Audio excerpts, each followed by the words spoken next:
I talked to this young child, and he's a very interesting and good kid. And I asked him, how did you grow up to be the way you are? How did you get your upbringing? He said that he was in a yeshiva. Well, not actually a yeshiva, in a religious school.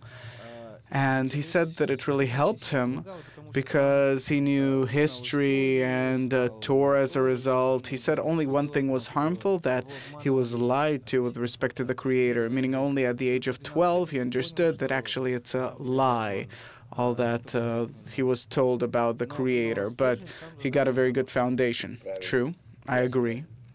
I agree. But today it can no longer work. These days we have to give the right direction from birth. But previously, such an education, such an upbringing worked, and thus only today do we discover the crisis among the believers, among the religious upbringing. And they themselves, they admit it, they have big problems because they have to very quickly bring in there what we're trying to do. It's the explanation of how to become like the Creator. We came out on a level now where we have to become like humans, ascend to the degree of Adam, similar to the Creator.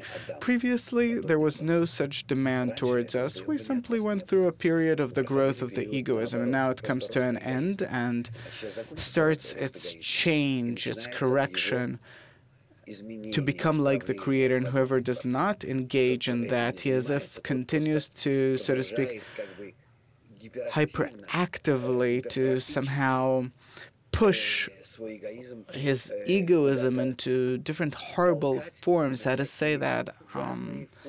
Like under the influence of radiation, of different such chemical influences, come out such deviated forms of the living tissue, you know? The same here. That's what we see today with the youth, and also among the believers, among the religious environment. They nonetheless still have a framework that holds people, but nonetheless they can no longer keep doing that. And mutation, that's horrible. What's happening today with people, what you see going on today with the youth, that's mutation, because the egoism, their egoism is not let to engage in the system of correction in time, and thus they mutate into such horrible forms. And there's nothing to do about that but to quickly add the Kabbalistic addition to it, at least as an addition to what they already get, and then we'll see a normal form to it all. Otherwise, you simply harm, kill, because we say that there is the will to receive, the will to enjoy. It grows. It grew and grew and grew and grew till the 20th century. At the end of the 20th century, even in the middle of the 20th century, that desire ceased to normally develop. It started mutating, started acquiring such incorrect forms. If previously the ego, it grew and tried to adapt life to itself, to earn better, to have a better life, have a better vacation, have a better family. It's in the normal human framework to somehow find your place and make it convenient and good. That's all. It came to an end. That's what happened with America, with the consumer society. Europe, they're already slowly dying. And with Russia, you yourself see what's going on. And the Arab world, they found for themselves a savior and will conquer everyone. But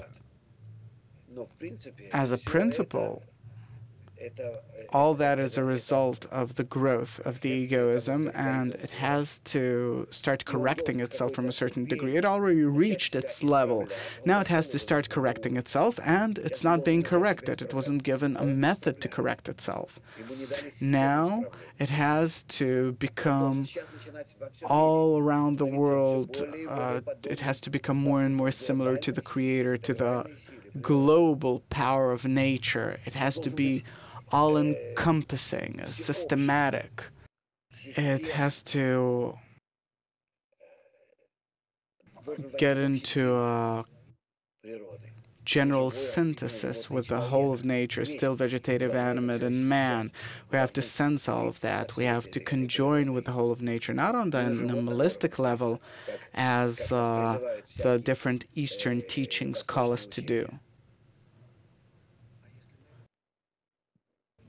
And if we don't give that, then that's it. It doesn't work. It mutates. It degrades, mutates, and you see what happens to this day. Thus, I personally have no problems whatsoever with understanding of what to do with these days, and especially with the youth, with the young generation. No one has a method for it in the world. Nothing, completely nothing altogether. No one is capable of doing anything, neither in America, nor Russia, nor Europe, nor South America. I've been in all of our groups all over the world, and everyone has the same problem. It could be Indians from South America who have a completely different mentality than Europeans, than the Germans, or Canada, or America, which are also different mentalities, or Israel and Australia, regardless who. The problems, they don't change. It's the same everywhere. Go to any family. I've been to many different families. I was a guest there. Does anyone have any kind of method? Are you arguing with me? I'm not inventing anything. We're learning from nature, from the Creator. That is the encompassing law of nature, and that's what you have to take. And it's built on a very simple principle of love, mutual understanding, mutuality, globality, integrality. And we're heading towards that in two steps. Don't do unto others what you do not want to be done to you, and love another as thyself. And that's the only thing that Kabbalah teaches. But what does it mean that it teaches? It gives you the ability to draw the upper light, meaning the Creator Himself, upon yourself. It's like a child. He's in our environment, and he becomes equal to us because he learns from us. The very same way, we have to attract the greater force of the Creator upon ourselves, and we'll feel how it changes us. It's a very thin matter here, subtle matter, a power that you can't really grasp, that it's not revealed in the world, but you can reveal it according to the result. I don't understand, it's hard, show, give an example. Okay, I can show you the general rules for it, but that's it. Because the result of the education itself includes that hidden power of nature within it that has to influence us. And actually, that's how everyone is being educated. A child, when he looks at you, how is it that he understands that he has to be like you? Looking at you, how does he suddenly do the same you do? You yourself are surprised. Suddenly he pronounces something. He becomes a grown-up. Where does all that come from? From that very power. But we have to qualitatively draw it upon ourselves, its degree, from an entirely different level, from the human level, so it will make us not developed animals, but similar to the Creator, the level of the human level. That's what we have to get from it, and that will happen only if we consciously awaken that level of performance in it. And those kids, suppose that will be brought up that way, how will they react to that environment? He's in this, suppose in this environment, and he will see very clearly what's happening on the outside, and he won't take an example from that? No, it's an entire system that's built both on explanation, example, the feeling of that the kid gets as of how you live, what's important for you in life. You make him your partner in your thriving forwards. You see what's going on with our kids. You're here already for a pretty long time, and you see how practically they know what we're doing. They're with us on our lessons, discussions, meals, conventions, everything. They do everything with us. They prepare different films with us, texts, everything. Meaning a child from childhood, he looks at the more grown-up children. He sees that those more grown-up children, the youth, they look up to us. You see what an example he has. And small children look only at grown children. They don't look at the grown-ups. Children of the age of 5 looks at the age of 7, 10, and the 10-year-old maybe looks at the 15-year-old. And the 15-year-old, he's like us already. And thus, we don't have to draw him any place. We don't have to convince him. No, I'm not saying that we have to convince. That's the most natural form of education, of upbringing. How do they educate kids in different tribes? How do they make men out of them? The very same way. They take them hunting.